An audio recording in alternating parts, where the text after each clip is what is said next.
Happy Friday, YouTube. Please help us out. Like this video and subscribe to the channel if you haven't already. Tap that little bell. That way you get notified every time we go live or drop a video here on the channel. We're recapping Thursday and getting you ready for Week 13 up next. Alcantara, Soroka, you look so good in Boca. Peralta, Manoa, bounce back for Aarondola. Giolito, Castillo, Yoshida, Mosu, Giancarlo Enfado, value so high, but ADP so low. Frank loves tips up Connor Joe. Now let's get on with the show.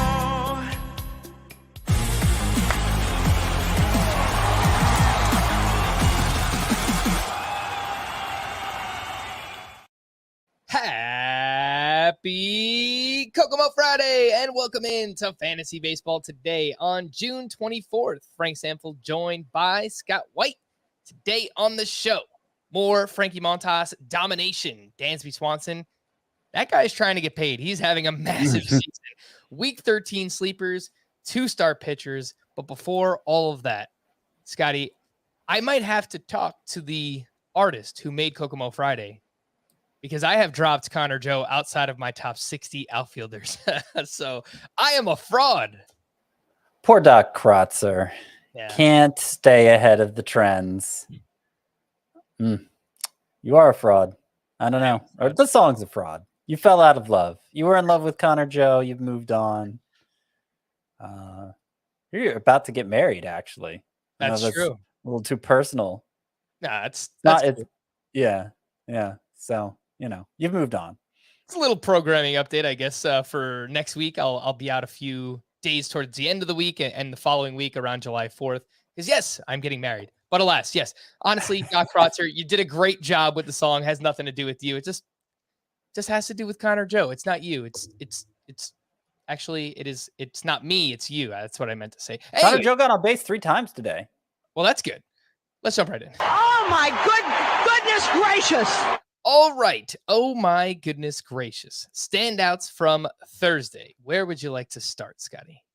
I would like to start with the player who might be the best hitter in baseball, because this player is number 1 in average exit velocity, not number 1 in max exit velocity, only 99th percentile.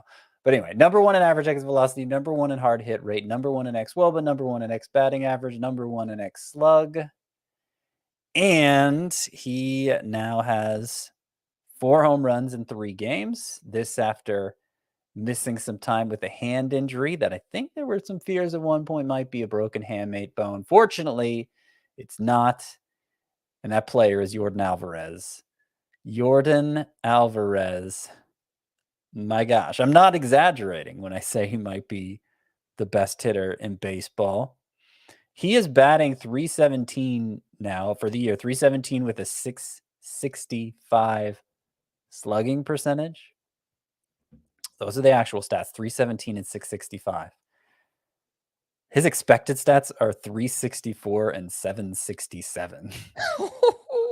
Like, he's underperforming his expected batting average by nearly 50 points, and he's still producing a league leader type batting average. Like, he is just obliterating the ball. And yeah, I mean, if we were redrafting today, I think he would probably be in the top 5. I mean, I had him when we did this a quarter of the season ago. I had him in my first round, but I think maybe top 5 now, maybe. Yeah, I think that all makes sense. Scott, you read out the numbers. He leads baseball in slugging percentage as well, leads baseball in OPS right now. Yordan Alvarez does.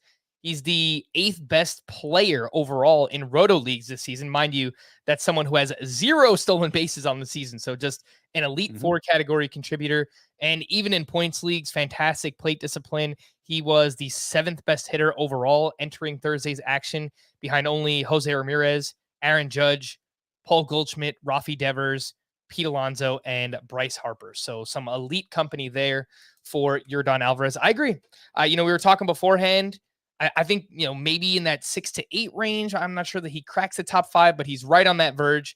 And I actually moved him ahead of Juan Soto in the rankings, which maybe that's like a mild, spicy take. But did you have Juan Soto in the top 5 when last we did that exercise? yeah, I actually think I was the one who drafted him. We did the 2-round draft right around Memorial Day. And I think I took Soto either 5th or 6th overall. And I think Alvarez was like a late 1st or early 2nd round pick for us in that draft. So, hey, a couple more months of data and this is where we find ourselves. And look, I think last year was kind of him just getting his legs back underneath him, Yordan Alvarez. And now we're just seeing full throttle. The guy is absolutely amazing. Yeah. Well, I mean, go back to what he did as a rookie. He was basically the best hitter in baseball for that half season.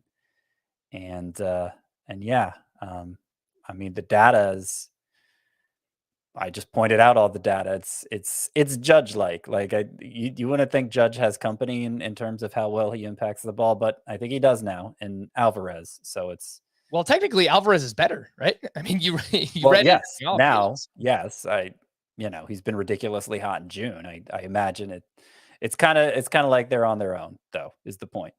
All right. Well, shout out to those Houston Astros for giving my Yankees the win on Thursday. What a dramatic win for those Yankees. Aaron Hicks, game-tying home run. No one wants to hear about it, but if it happens against the Astros, I've got to gloat about it. From one of the best hitters in the game to, honestly, this season, one of the best pitchers in the game, Frankie Montas, who took a no-hitter into the 8th inning against the Seattle Mariners and somehow did not wind up with the win, because that is just the way the Oakland A's are programmed nowadays. He finishes 8 shutout innings, 2 hits, 2 walks, 8 strikeouts overall, 12 swinging strikes on 102 pitches. Velocity was up around 1 mile per hour across the board here for Frankie Montas.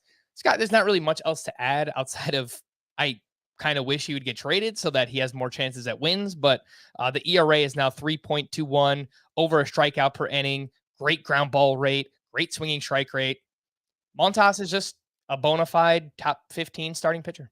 Well, what's encouraging about this is he threw a splitter less than 20% of the time, and that's kind of his make or break pitch. It's what he broke out with in 2019, and then when he struggled thereafter, it's because it didn't seem like he was emphasizing the splitter enough, and then he brought it back more than ever in the second half last year and took this enormous leap forward. So, he threw it less than 20% of the time in this start and still got great results. He'd actually been struggling in June because he was throwing the splitter less. And I don't know that it was just, throw the splitter more, guy. Like, the splitter had been less effective too. It hasn't been getting as many whiffs in the month of June. And that's something we've talked about with Frankie Montas before, where maybe the reason his splitter usage goes up and down and the effectiveness tends to go up and down with it is because it's a pitch that, you can lose the feel for, and it becomes less effective for stretches. And maybe that's what's been going on with him in June, but it was nice to see him deliver a dominant start in spite of that. Yeah, I mean, I think with that, we could even kind of compare it to what's going on with Kevin Gausman, right? Someone who relies so heavily on his splitter, even though that pitch has still been amazing for him. He's kind of been going through it recently. So we've seen that before from pitchers who rely so heavily on that pitch. But regardless, Frankie Montas has been amazing, and hoping over the next couple of weeks or so, he gets dealt somewhere and has a chance at more wins moving forward. Let's take a look at some other starting pitcher standouts outside of Frankie Montas. On the other side of that game, Robbie Ray has now allowed 1 earned run or fewer in 3 straight starts. He goes 6 innings, 1 run, 6 strikeouts. Still used that sinker quite a bit, not as much as he had been using it. Actually leaned into a harder curveball, which haven't really seen him use that much this season. So I think Robbie Ray's just kind of mixing and matching and figuring it out, but he's been very good over his last 3 starts. Clayton Kershaw tossed his first quality start since returning from the IL. He was at the Reds, 6 innings of 1-run ball with 7 strikeouts. And Framber Valdez has now turned in 11 straight quality starts. This one at the Yankees, 6 innings, 3 runs, 7 strikeouts. And people might not realize just how good he is in points leagues. I have him as a top 25 starting pitcher in that format just because he goes so deep, Scott, and he gives you innings and volume and quality starts and all these ground balls. Probably a lot of wins on the Astros too. I mean, yeah. Yep. So anything you'd like to add on those three? Kershaw, Robbie Ray, Framber Valdez. Let's see. Valdez didn't get a win today. We don't often check in on win-loss record because it's not viewed as predictive. It's not predictive, but obviously there are reasons why a pitcher might have more than another pitcher who's just as good. Yeah, 7-3 is Framber Valdez's win-loss record. So that's helping his points league value as well.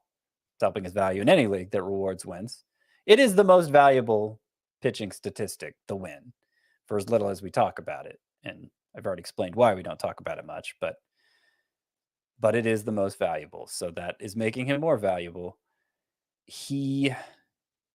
Because he relies so much on ground balls, I think the whip is that's gonna suppress his roto value, his categories value a bit.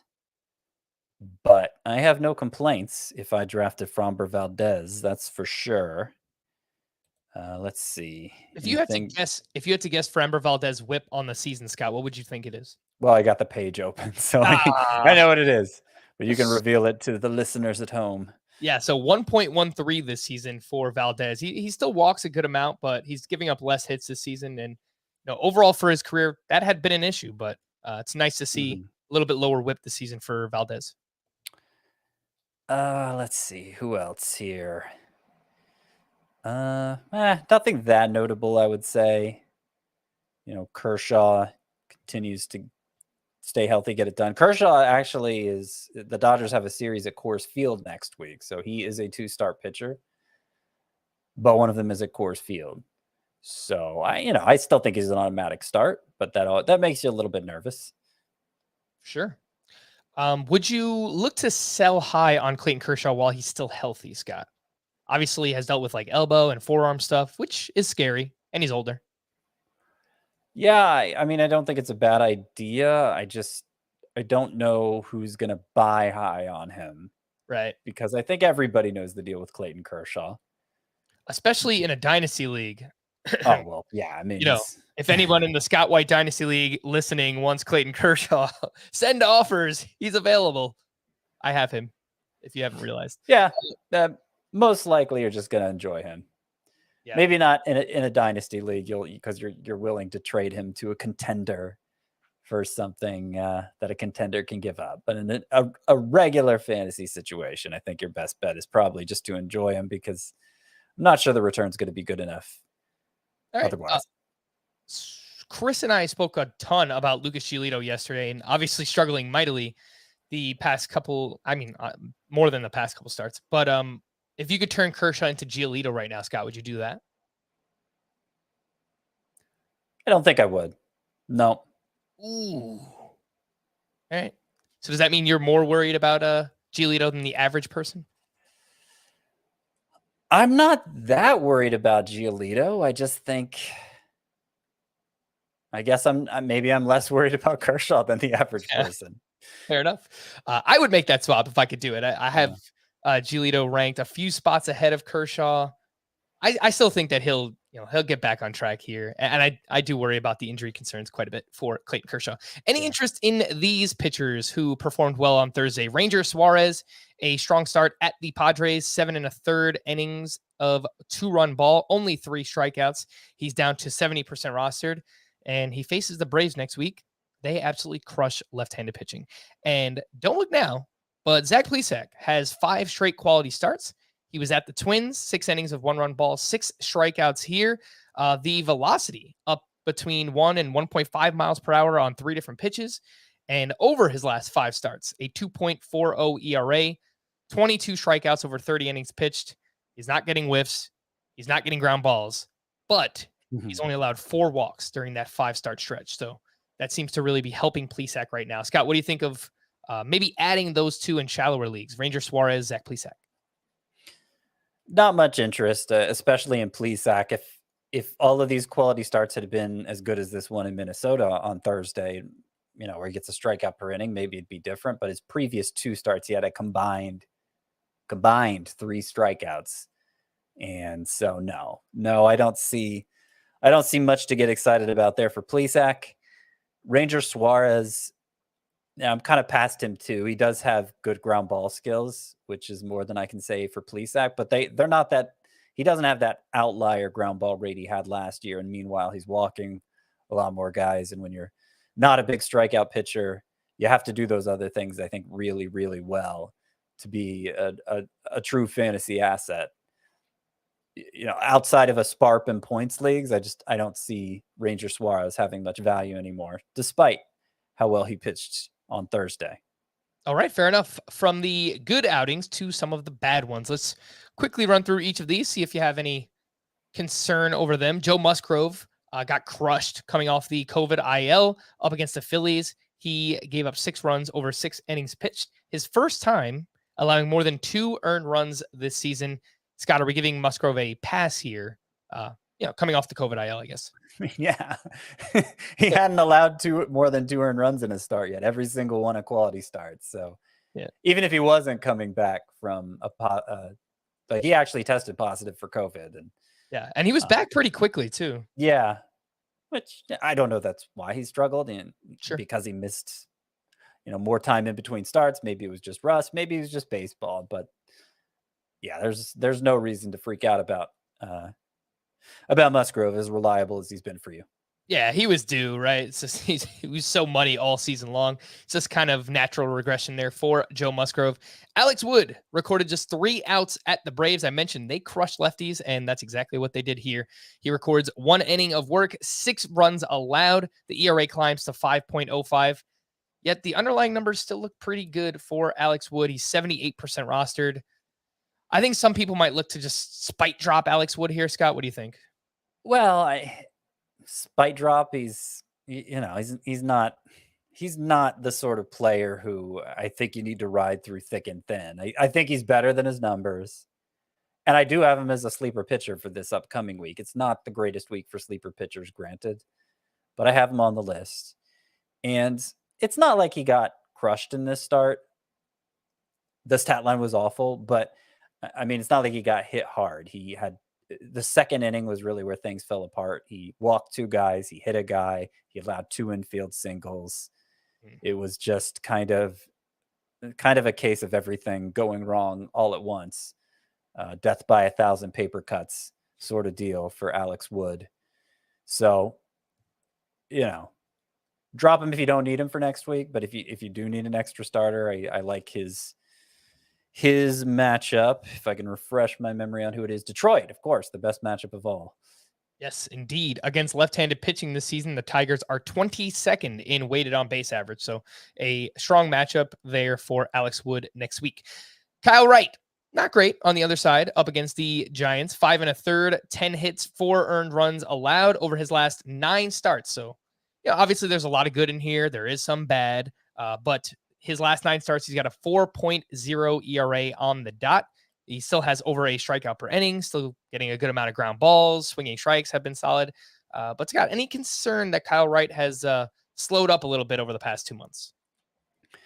Yeah, I'm not really sure what's going on with him. The swinging strikes have generally been there, so I don't think he's lost his stuff that obviously fueled his breakout at the start of the year. He just was in every way a more effective pitcher, but most noticeably in terms of him missing more bats. And that's mostly continued. 21 hits over a 2-start span is an awful lot of hits. But it's not the thing that's most within his control either. Being such a extreme ground ball pitcher, that puts it even less in his control. So I wouldn't be freaking out about Wright, but I'm a little concerned. If we were doing a worryometer segment, I might go like 3.5 for Wright.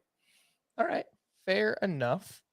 I thought I just saw in one of our Roto leagues together that Chris, who's been in first place all season long in this league, I thought he dropped to second, but not yet. You're close in. He did briefly. Oh, he did. All right. Yeah. Yeah, I but see he's back. you're closing in here a little bit on Chris in that league. So I'm trying. I'm trying, Jennifer. me, not so good. Jeez, what am I? 12, 11, 10, 9, 8th place. All right. Well, let's not talk about that anymore. Let's take a look at Hunter Green. He had a rough start up against the Dodgers. You know, it's the Dodgers. 6 innings over 5 innings of work. He 6 runs allowed. I believe I said 6 innings. 6 runs over 5 innings of work. He allowed 3 home runs. It's just really a nightmare matchup against a patient slugging offense in Cincinnati. I don't really take much away from this, Scott. Hunter Green is at the Cubs next week, so I think that's an okay matchup. Yeah, I mean, he's gotten crushed the last 2 starts, 5 combined home runs, and his fastball gets crushed in general. Apart from that one start a couple turns ago where it played better for some reason. I don't like that he went away from emphasizing the slider in this start. You know, his best stretch, he was throwing it about 50% of the time, and he was down to about a third of the time, a little more than a third of the time in this start. So that's probably not helping him. Like the fastball needs to be his second pitch if it's going to get hit as hard as it does. And I know it's weird to say that because he's one of the hardest throwing starting pitchers in history is Hunter Green, but the results are what they are. And so hopefully he gets back to throwing that slider more. All right, Jameson Taillon. I think I know what you're going to say about this, Scott. He was hit hard against the Houston Astros. He gave up 6 runs on 10 hits over 5 2/3 innings pitched, 13 hard hits allowed against one of the best offenses in the game. And over his last 4 starts, Taillon has a 5.82 ERA.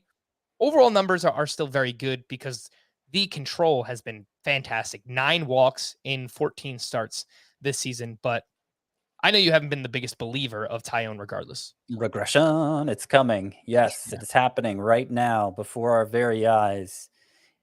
You know, he has a 363 xFIP on the year, which is not a great xFIP. It's not that bad. Frankly, I expected worse. I think that walk rate is so outrageously good that it's helping to bring it down. And I don't necessarily take that as a good sign because how long can you sustain a walk rate as low as the one Taillon's had this year?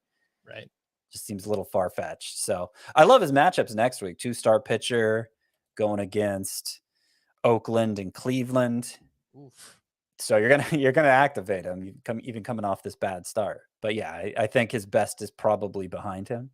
And maybe, hopefully, he'll turn in 2 more good starts this upcoming week, and you'll be able to have one last shot.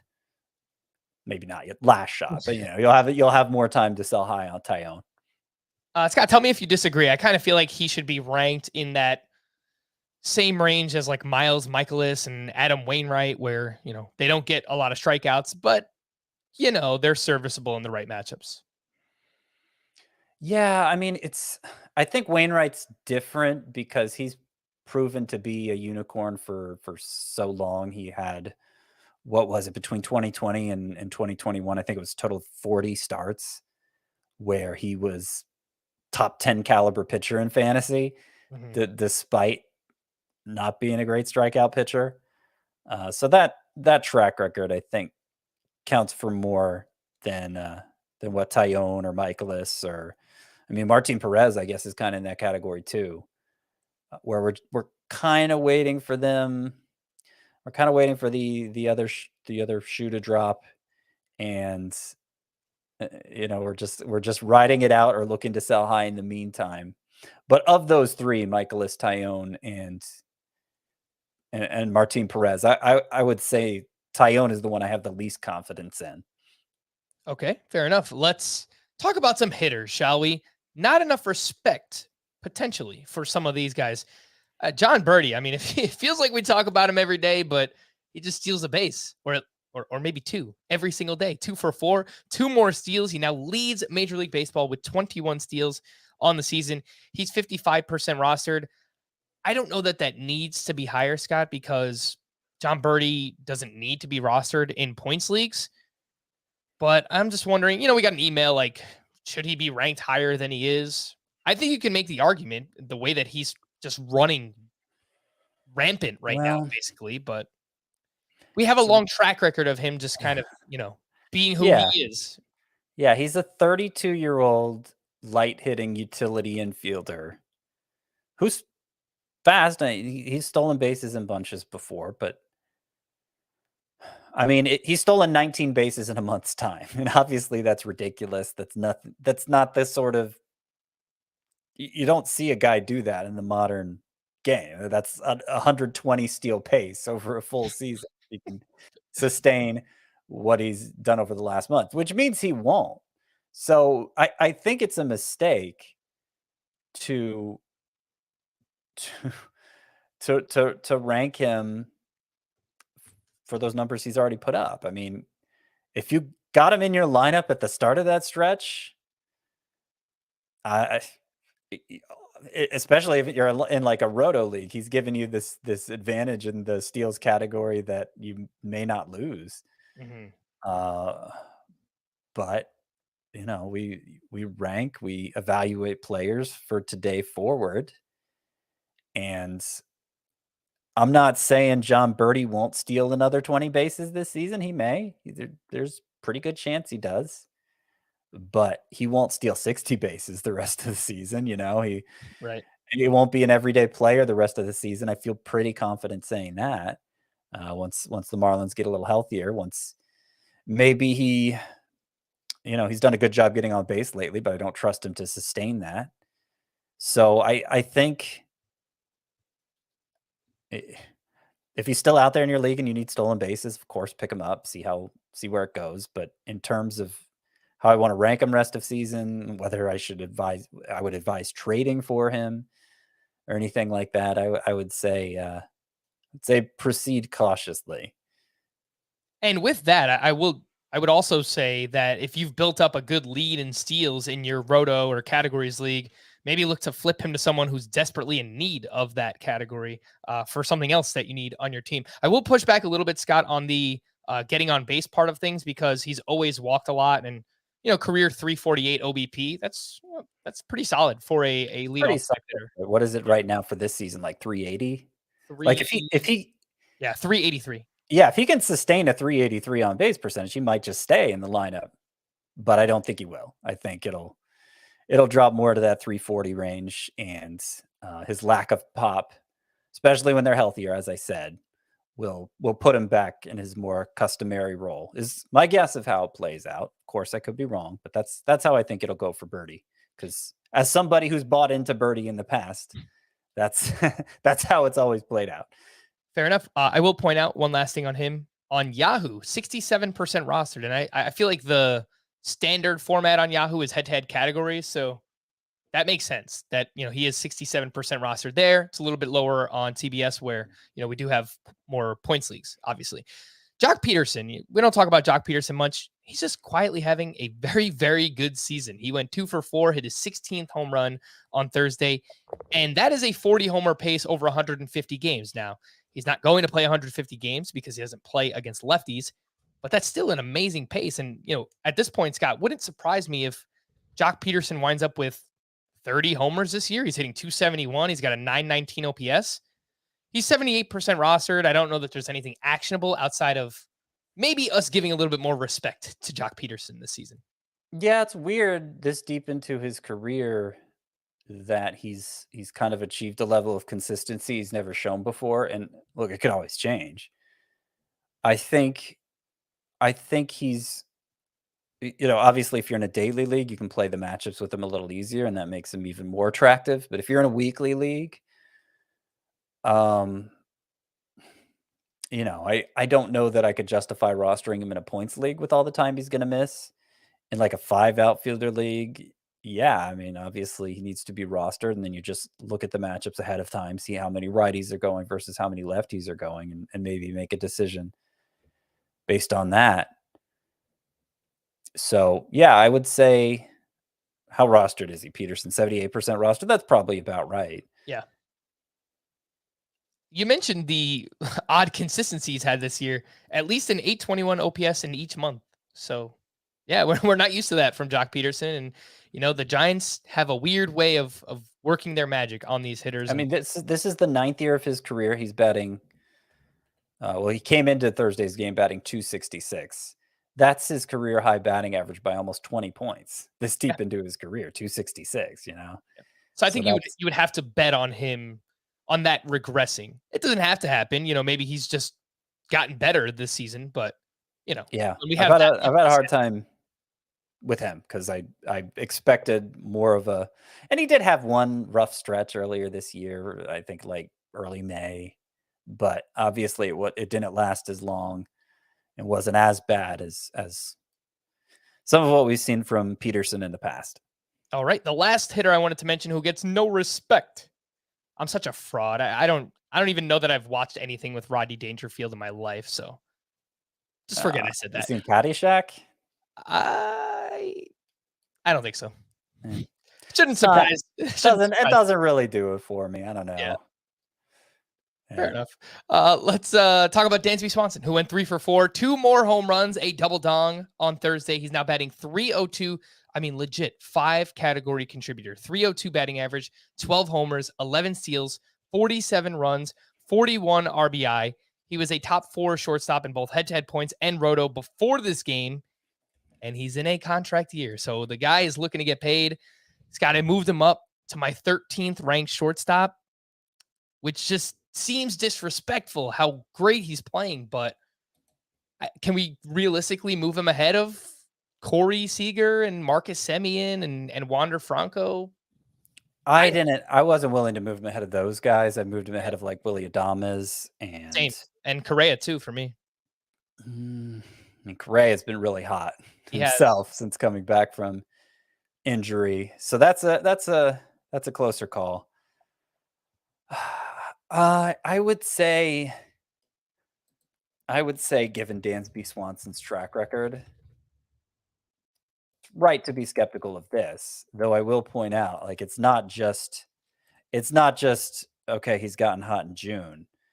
Going back to April 26th, Dansby Swanson's batting 338 with 12 homers, 10 steals. Now his plate discipline numbers are pretty much the same. How hard he hits the ball, pretty much the same. So I gotta think, let me double check here. I mean, it's a high line drive rate. It's not a line like he's had line drive rates like this before. I don't know. Like the expected stats say it's pretty much legit. And yet I'm not sure where the if you go through piecemeal, where the improvement actually came from for Dansby Swanson, unless you're seeing it. No, I'm looking at it right now. I mean, a few things have increased marginally. Hard hit rate up, 4 percentage points from last year.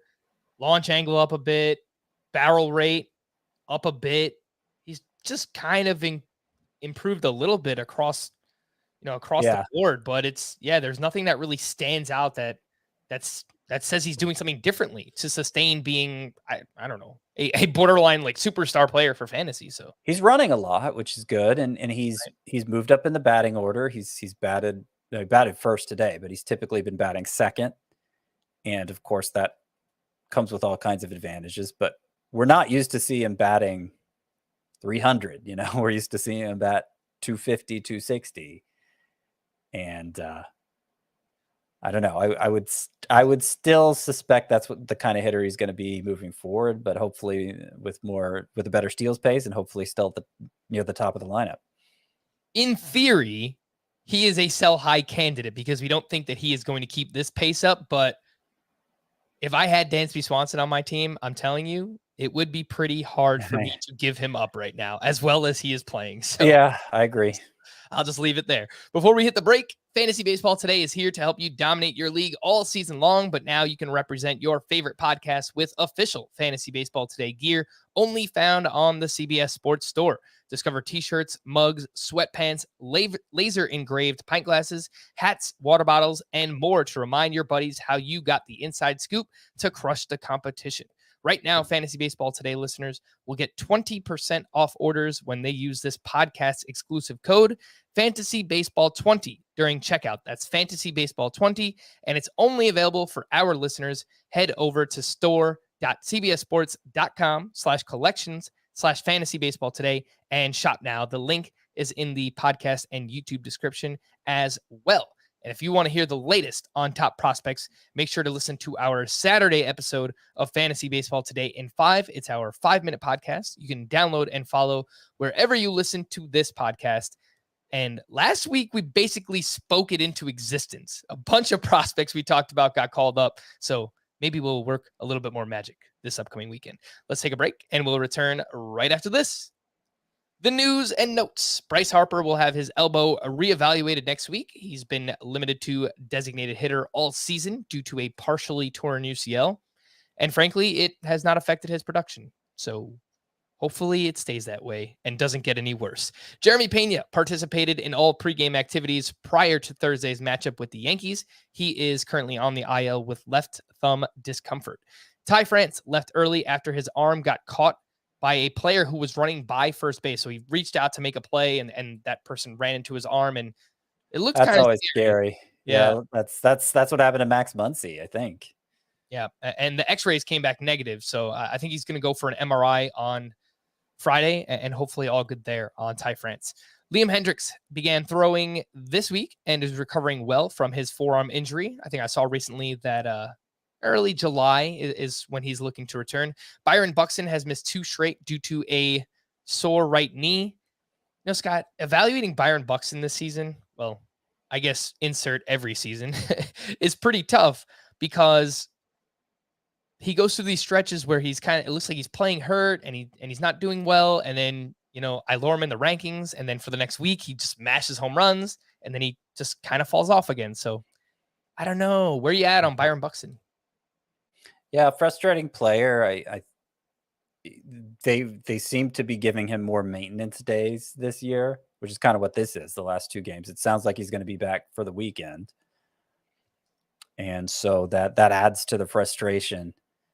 But I think when he's in the lineup, he tends to be so productive. I think you just start him and maybe not think about it so much, unless it sounds like an IL stint forthcoming, obviously. What a weird stat line this year, man. 228 batting average, 19 home runs. Fantastic. 1 stolen base. You know, he's dealing with this knee injury. I don't think they're going to let him run much. Yeah. Yeah. And that's what you probably drafted Buxton for. So it's weird. You know, it's still productive, but it's not the way that you would expect it to be. Yeah, it's a part of what you drafted him for. I mean, he obviously proved his worth as a hitter last year, even without the steals. Fair enough. Aaron Ashby is feeling great and is scheduled for a bullpen session on Saturday. He was recently placed on the IL with left forearm inflammation. Kid Brian Hayes was cleared of any major injuries after a collision at home plate on Thursday. Seiya Suzuki has resumed hitting in the batting cage since reporting to the Cubs spring training complex for his rehab program. He's been on the IL since May 30th with a sprained left index finger. Manny Margot was transferred to the 60-day IL with that right knee sprain. Giants outfielder Luis Gonzalez was placed on the IL with a lower back strain, retroactive to June 22nd. Lorenzo Cain has been released by the Brewers. I would assume he latches on somewhere as maybe a 4th outfielder or something like that. White Sox utility man Danny Mendick was diagnosed with a torn right ACL, and as a result, you know, they're dealing with a few players banged up right now. Moncada on the IL. They called up Lennon Sosa, who, if you listen to our prospect report on FBT and 5, you know Scott mentioned him a couple of weeks ago, maybe a month ago. He is tearing it up at AA. 331 batting average, 14 homers, just a 14% strikeout rate. He's very interesting, Scott. I don't know if he's going to stick around. I don't know either. He probably should be the one playing second base, but Tony La Russa might prefer to go with Josh Harrison, with Lurie Garcia, even though they're both bad. It seems like kind of a waste to put Lennon Sosa up from AA on the major league roster not to play him, but that's the manager's prerogative, and he was out of the lineup for his first game. I am interested in Sosa. I'm not saying he's a priority pickup right now. I don't think he's like a big enough name prospect, and as you point out, we don't know how much he's actually going to play. But worth keeping an eye on. I had preemptively picked him up in several dynasty leagues, and it kind of reminds me of Jose Miranda's breakthrough last year, where you look at the minor league track record and it's like, where did this come from? And he's just learned to be more selective at the plate, to key in on his pitch and not miss it when he gets it. And it's led to some studly numbers. I've been keeping an eye on that batting average all season for Lenyn Sosa. I think this 331 mark is about the lowest it's been. All right, interesting. So pay attention there. He's 3% rostered, in the deepest leagues, and let's see what happens. Red Sox prospect Jeter Downs was optioned back to AAA after going 0 for 4 with 3 strikeouts in his debut on Wednesday. Never really understood that one. And we had a massive trade. Sarcasm. Steven Duggar was traded to the Rangers in exchange for Willie Calhoun. What's dead may never die. The dream lives on. Willie Calhoun, if you are listening, I will always love you. And I will never quit. And I hope eventually you turn into a great player for the San Francisco Giants. I don't know, Scott. I think everyone has just these random players that they latch onto. Willie Calhoun has always been one of those for me. Yeah, I hear you. Man, who is that? There was a player who came up the other day, and I can't remember now. Somebody that I want to give up on. Oh, Daniel Vogelbach. It wasn't the other day. It was a few weeks ago. Daniel Vogelbach, I still think there might be something there. I still do.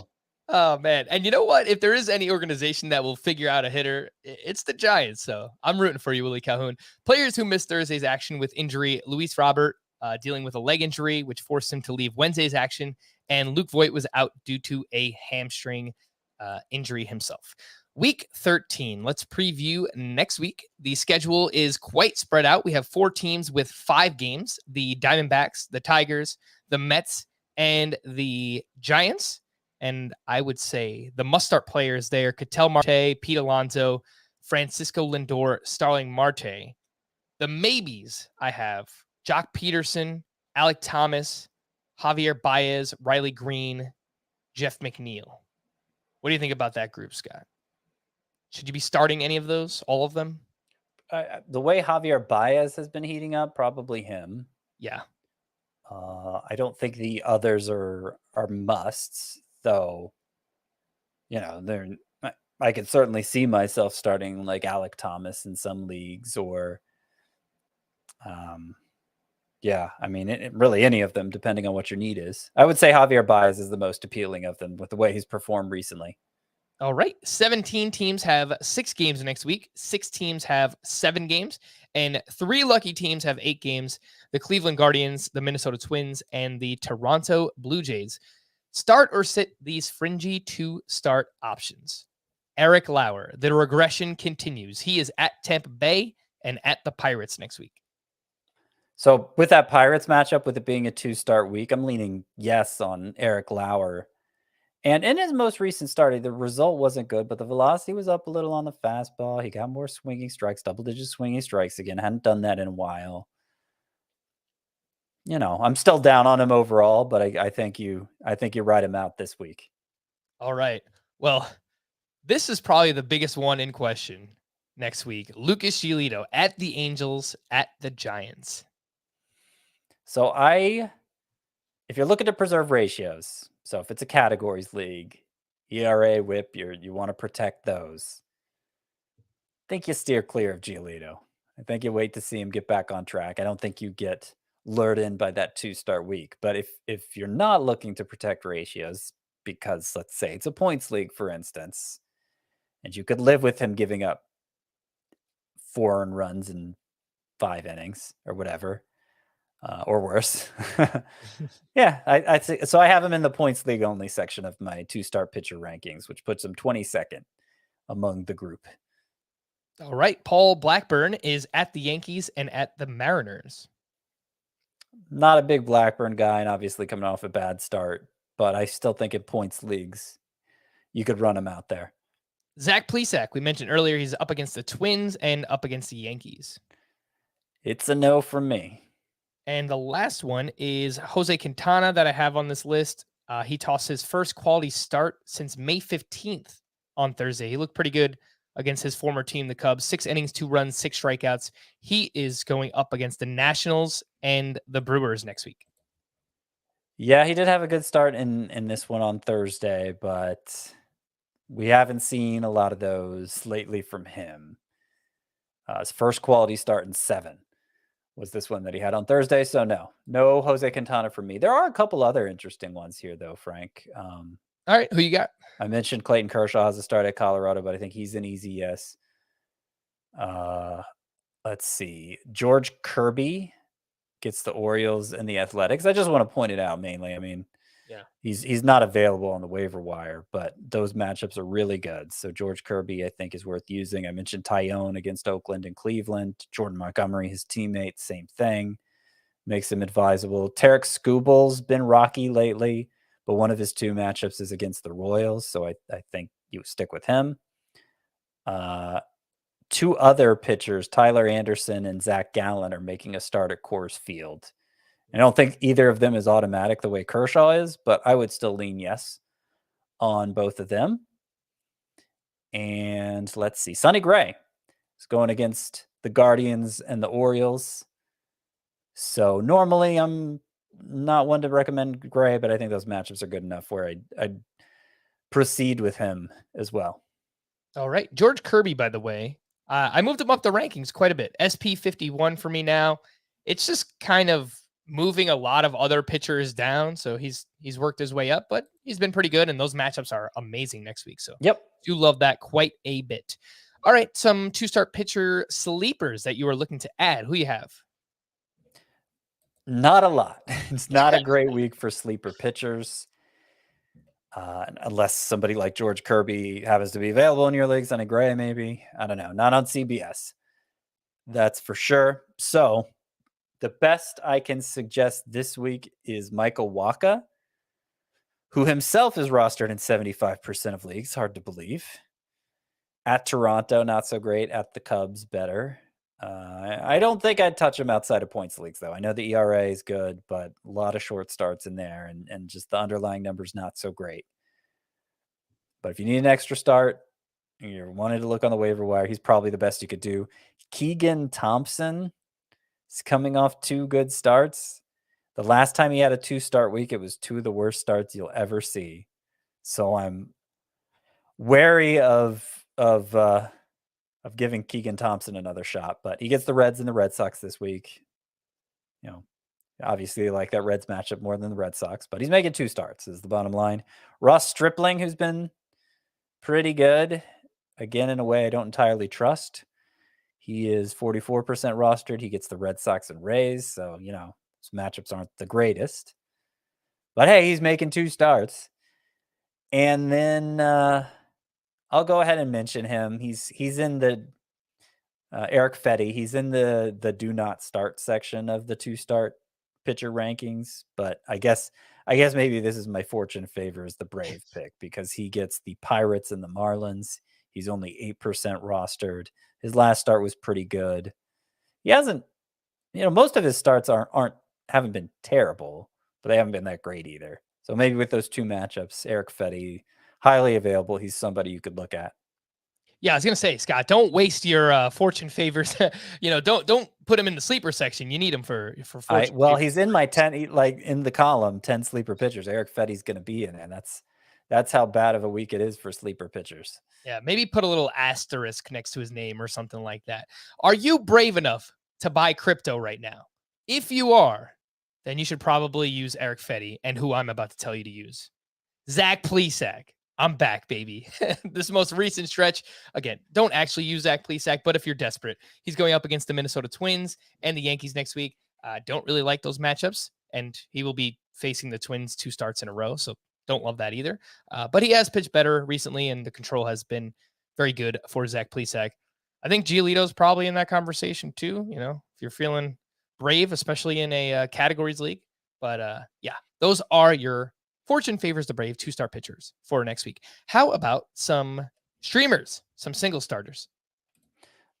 A little better because there's no way it could be worse than that 2-start selection. John Gray at the Royals. 3 of his last 4 starts have been terrific. That's obviously a great matchup. Josiah Gray, he's exactly 80% rostered, so I'm going to go ahead and include him here. He gets the Marlins. Taijuan Walker against the Rangers. His strikeouts have been way up his last 2 starts. I believe he's starting again over the weekend, so hopefully it doesn't all fall apart. I'm not really sure why his strikeouts are up. He's been using his slider more, but not enough that I would think it'd make that big of a difference.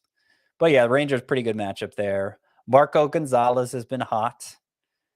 I would expect it to continue against the Athletics, though he's also making a start over the weekend, so we'll see if it doesn't fall apart before then. And then I mentioned earlier, Alex Wood gets the Tigers next week.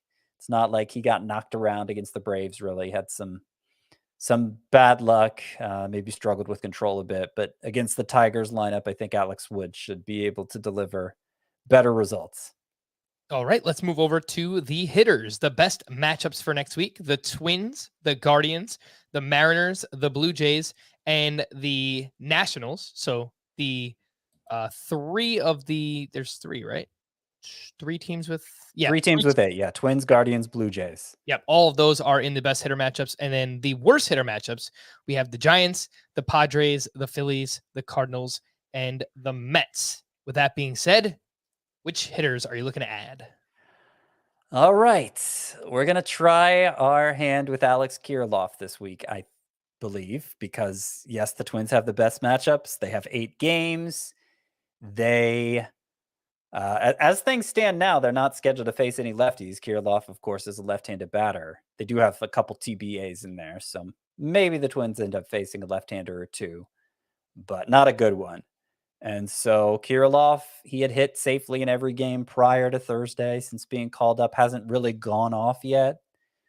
But I think this is going to be the week. I think this is going to be Alex Kirilloff's coming out party, and I'm here for it. Also from the Twins, Max Kepler, not as excited about him, but he also bats lefty. I think his splits are not necessarily what you'd expect from a left-handed hitter, but still good matchups for Max Kepler. Oscar Gonzalez, I like a lot this week. You mentioned the Guardians have the second best matchup, also 8 games. He has been hitting the ball very hard. He homered again on Thursday, right? Back-to-back games with a homer. Yes. Okay, yeah. So they're starting to clear the fence now too. He's only 27% rostered, like Oscar Gonzalez a lot. His teammate Franmil Reyes deserves a mention here. He's only 68% rostered. The Nationals, they have the 5th best matchups. Luis Garcia, I would run him out there. Of course, he's been pretty hot anyway. And I do have 3 Rockies on the list here because they are at home for a full week. They're playing only 6 games, and one of the 2 series is against the Dodgers, who have pretty good pitching staff, of course. But Coors Field is still Coors Field. So Brendan Rodgers, who snapped out of a little funk with a 4-hit game on Thursday, he's on this list, as are Randall Grichuk. Your guy, Frank, Connor Joe, rounds out the 10 sleeper hitters for this week. Let's do it. Honestly, I'm rooting for Connor Joe. I hope he proves me wrong. He bounces back and he's amazing and he shoves it in my face, and then I can go back to loving him again. That would be amazing. Let's wrap up with some leftovers from Thursday's action. Anything here with these pitchers? Dean Kramer has quietly been solid over his 4 starts with the Orioles, where he has a 1.71 ERA. He tossed 5 2/3 shutout with 14 swinging strikes on Thursday. Anything here, Scott? I'm going to say no. The 14 swinging strikes kind of surprised me, but yeah, we need to see a lot more from that for me to get on the Dean Kramer bandwagon, if there is such a thing. The next name up, Devin Smeltzer. He was solid against the Guardians, 6 shutout with 3 strikeouts. He does not get many strikeouts at all. He pitches to contact. He does have a 3.05 ERA, and he's 23% rostered. Anything there, Devin Smeltzer? Yeah, it's surprising how good the ERA and WHIP are, because he had been pretty bad lately prior to this start, and I don't think there's enough talent there. He does have 2 starts next week at Cleveland and versus Baltimore, but it's still no. Does fortune favor the brave there, Frank? Maybe so on Devin Smeltzer. Kyle Freeland turns in a 7-inning quality start at the Marlins. He did have 5 strikeouts, 13 swinging strikes. Anything here? He can be streamable at times, but not any kind of priority off the waiver wire. On the other side, Braxton Garrett was not great, but he did have 7 strikeouts and 16 swinging strikes. He's throwing his slider a lot more this season. Anything to see on Braxton Garrett? I mean, I think you can keep an eye on Braxton Garrett. He was a pretty good prospect once upon a time, former first-round pick, had some arm troubles in the minors. His fastball velocity is up 1 mile per hour this year. He is using the slider more. Hasn't actually gotten good results yet, so probably nothing here. But yeah, don't totally forget the name Braxton Garrett in case he does have a couple good starts in the future. All right. Some hitters that are heating up. Freddie Freeman went 2 for 5 with his 8th home run. He now has 3 homers over his last 4 games, so that power stroke coming back around for Freeman. Carlos Correa, we mentioned earlier, he is on fire. He went 3 for 4, and since returning 13 games, 364 batting average, 4 homers, an OPS over 1,000, crushing the ball, 93.5 miles per hour average exit velocity. The barrel rate looks great for Correa. Alex Bregman went 2 for 4, hit his 9th home run. He has 3 straight multi-hit games, and over his last 7, he's batting .375 with 3 homers. And Adley Rutschman, very quietly, 2 for 4, hit his 2nd home run. And in the month of June, he's hitting .250, which is not great, but 2 homers, 8 doubles, a .780 OPS. All right, slow and steady. Yeah, I mean, even better than that recently. Yep. If you don't do the whole month of June. Yeah, it's nice to see. Nice to see Freddie Freeman starting to get some balls over the fence. He makes his return to Atlanta this weekend. That's going to be an emotional affair for everyone, I would imagine. Yes, indeed. But maybe he hits a couple more home runs. We'll see. All right. Speaking of those Dodgers, Max Muncy went 3 for 4, hit his 5th home run. He is batting .170. He's still 95% rostered, and I get it because we've seen the upside. We know how good he could be. He was a top 50 overall player in Roto last season. When he's going good, he's fantastic in points leagues as well. Scott, what do we do with Max Muncy? Well, he has a game when he has a game like this, it makes you rethink everything. Right. Because, maybe this is the start of it. Since coming back from that stint on the IL with inflammation in the elbow that we know is messed up, he had a good first game back. Remember, he homered. He had, I think, 3-4 hits. But he had done basically nothing since then. And his average exit velocity was only 87 miles per hour. So it's not like he was hitting the ball harder, still having issues with that. And I still think the likeliest explanation for what's going on with him this season is that his elbow is messed up. But, a game like this makes you rethink it. And he's still great at getting on base. I think it's even harder in some ways to drop him in points leagues because of that. Yeah. He has 42 walks to 46 strikeouts. Right. And that's even with him not looking like much of a threat at the plate. So almost wonder if he's being too selective, His swing percentage is down this year. Just not swinging as much. Yeah, maybe. I don't think he's available in any of my leagues. No, he's not. I mean, 95% roster. I just, at one point, do we think about dropping him? But I think we're already at the point where we think about dropping him. Yeah. And if it's a shallow league, if that's who I need to drop to get that coveted player on my roster, I think I would, but I'd rather wait longer if I could. Give it, I don't know, until the All-Star break. And then at that point, I think maybe we could say more definitively. Of course, the deeper we get into the season, the more definitively we can say anything. But ideally, you would continue to hold on to Max Muncy.